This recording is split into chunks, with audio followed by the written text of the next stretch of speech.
and let us all do we can to build a better future. All right, Niko, we're going to bring up our good friend, Mr. Ryan Grimm.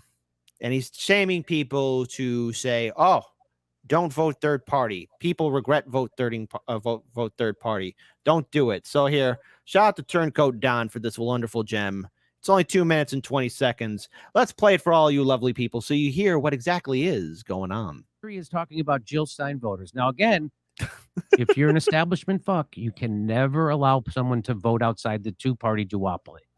His job is to make your people stay interested in the two-party system. I bet there are a bunch who afterwards, if I could do it over again, knowing that Wisconsin, Michigan, Pennsylvania were going to be close, like they thought those were blue states, blue wall was secure, that they would go back. And so that is how the establishment gets you to stop voting your conscience and to keep funneling people back into the two-party duopoly that is built to crush them and keeps crushing them. And so that's him going, you thought you were being cute when you voted for Jill Stein. Johnny Grouse says, those entitled clowns literally can't conceive of someone voting for the candidate who best represents their values. Because he thinks like a worm. He just can't imagine it. He just can't imagine voting for someone who represents them. He doesn't understand voting for someone who represents you or how football works.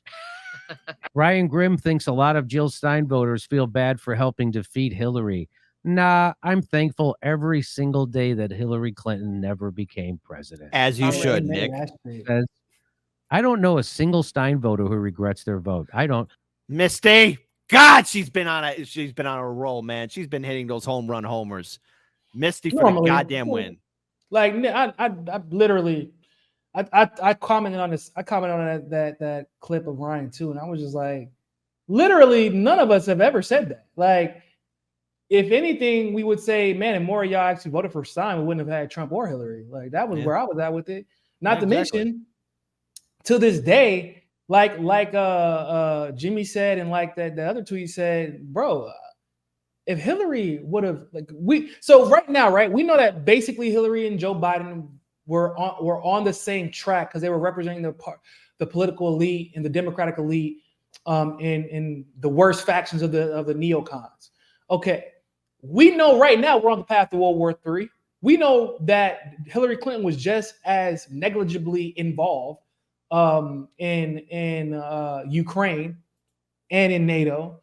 We know what she did as Secretary of State. So basically, what we would have seen is what's happening now, but probably more expedited, because what seemed to have frustrated them so much during Trump's administration was that he wasn't moving fast enough in initiating World War III. People forget all the favors that Hillary Clinton took through the Clinton Foundation as she was running for president that are coming into fruition basically more or less right now, whether it be through the Atlantic Council and their involvement in the Ukraine, Hillary Clinton's State Department being involved in overthrowing the Ukrainian government. Everybody forgets that shit happened, but it did. Like we would be probably in the middle of a hot war right now if Hillary Clinton had become president, and she would have had 2 terms. Well, I'm glad that she's not in office. And continuing on, because again, I just want to trigger the vote blue no matter who, people. But guess what? Sabby Sab says this, Ryan, it may be best to talk to people who voted for Jill Stein. Right. If Jill didn't run third party, those voters would have stayed home. I know I would have. Those voters didn't want Hillary Clinton. People should be able to vote for any candidate, not just the team red or team blue. So Ryan Grimm did find somebody. He found this article. I voted for Jill Stein. Was I wrong? He found somebody. Oh. But it doesn't even say that. Look what it says. I voted for Jill Stein. There's nothing I can do about that now. But if I could go back in time and change it, I'm not sure I would. She says she's not sure. Yeah. Was I wrong? There's no one. Oh, my God. Lots of people do not regret the vote. Some do, for instance. No, she's saying she didn't, actually. So the one person he even found on further scrutiny, turns out they don't regret it. Brian Grimm's the worst. I mean, he's the worst. This is his news. This is him doing... This is big sleuth. He just found this. Great job, Brian. Great job, Ryan. Keep on hitting those home runs. So look, he didn't even fucking read the article. He just like, for example, here's a person that who literally said the opposite of the point I'm trying to prove. And I do have the article here in question, because here, let me go ahead first. Here is Ryan Grimm's tweet. Lots of people do, for instance, and I saw this article, and I voted for Jill Stein. Was I wrong?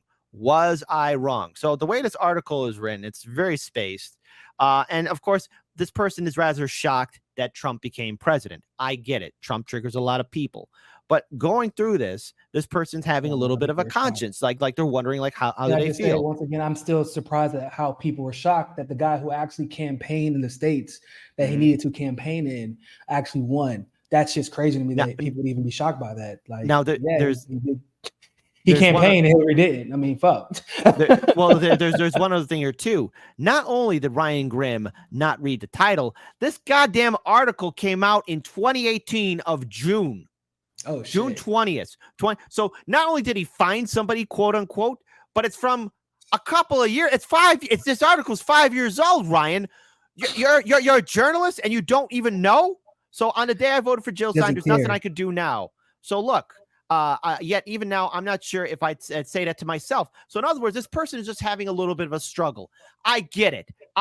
We all have personal struggles or a decision that we make. Did I do a right thing? Did I do a wrong thing? Guess what? The ink is already dry. Would it made a difference if you voted? Factually, no. One more vote wouldn't have put her over the top in my home state in Pennsylvania. So this person, Ryan, is already that you're referencing, you jagoff, is actually saying no. Not really. What they're having is a little personal inside talk back and forth. So they don't regret it. The only people who should regret voting for Hillary are the ones who have voted for her in the Democratic primary. Those are the only ones who should regret anything they did in 2016. So look, and again, Jill Stein wouldn't even have run if Hillary Clinton wouldn't have been the Democratic nominee. People don't talk about that. So this article is talking about the numbers, why they voted for Stein, why they feel wrong about. But at the end of the day, how does it end? How does it end? We may never fully solve the riddle that was the 2016 election. Well, we did. It was Clinton ran a piss poor campaign. There are political and social lessons to be had, but the most important thing is to remember the value of unity and hold on to each other tight. We're all we've got, which is, again, pretty nice way of looking at it. But this article, Ryan, is a person that's trying to struggle with their decision. Did they do the right thing? And to which I have to say, honestly, you did do the right thing. Honestly reflecting, which is okay. Yeah, it's okay. Look, I've made decisions where I have to think, did I do the right thing or did I do the wrong thing? But look, I want to pull up this final tweet, and I know that your time is short, Niko, so I want to just pull up this final tweet here. Since Ryan Grimm has decided to speculate, we voted on this one too, that Dr. Jill Stein voters regret their votes without talking to any of them. I decided to take a poll. Do you regret voting for Jill Stein in 2016? A whopping 94.9% say no out of 1,953 votes. I'm glad I live rent-free in some vote blue, no matter whose mind. And guess what? I'm going to purposely live rent-free in those people's minds again, because I will post a tweet saying, hey, I voted third party just to make people cry. Niko, Ryan Grimm shaming third-party voters because Dr. Cornel West is gaining a lot of traction. I want to give you the final word about this because I think Ryan Grimm deserves a shellacking, and it should be done Niko House style. First of all, I don't like calling it shaming third-party voters. I prefer to say you're shaming people for voting who they choose to vote for, right? Mm-hmm. Why don't we? And they always say those third-party voters because they're trying to categorize them differently. They're trying to codify them as a different subset of voters. No. We're all voters, and we're all people who vote for the candidate that best represents us. Why the fuck are you not shaming the people who are voting for the candidate that thinks, you know what? Giving money to the Nazis, groping little girls and raping Tara Reid and being an open segregationist and and having literally using your Justice Department to insulate his son from being held accountable, engaging in banana republic tactics to silence opponents. Why aren't you shaming those people for saying that is a candidate who represents them? Because that's the shit that has always bothered. People say, well, whenever in 2016, people say, well, Hillary's going to win. Hillary represents you. Well, no. Then why are you voting for her? Well, because she's going to win anyway. Well, that's circular defeatist logic. I would just rather not vote. If I don't have somebody who I feel is going to represent me in an election, I'm just not going to vote for them. I've not voted in several local elections, even though I went to go vote overall. But I'm like, I don't like any of these candidates. I'm just not going to vote for them. Exactly. Because they don't represent me. So, And don't get me wrong, I'm not monolithic where I think everything that you represent has to be identical to what I believe I represent. But let's not be like idiots. We know when I say, I mean like your ethos, the logic behind what you think. Like we know that, like you and I know that Cornel West probably doesn't represent 100% of what we believe in every single aspect of like our political ideology. However, the majority of it, yeah. And I do know for 100% fact, Biden represents none of it. He's the opposite of everything I represent, everything I stand for. So why would I shame people for voting for what they like? That's the world we live in, right? Like you get shamed for being yourself. You get shamed for not going along to get along, because what you do by being yourself and doing the right thing is you are a mirror that is exposing the other people for being fake and not being themselves, like the Ryan Grimms of the world. It goes to, oh my bad. I hope I didn't unplug myself and mute myself. Let's keep the shot on my camera. But it just goes back to what we were saying earlier about like people who shame you for reporting on reality. Like, don't burst my bubble, because this is my grift, whether it's a social grift, a monetary grift, or otherwise. Like a grift is a grift.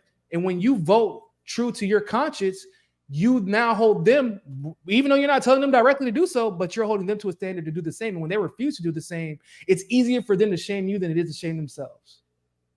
And I think that's a great note to end it on.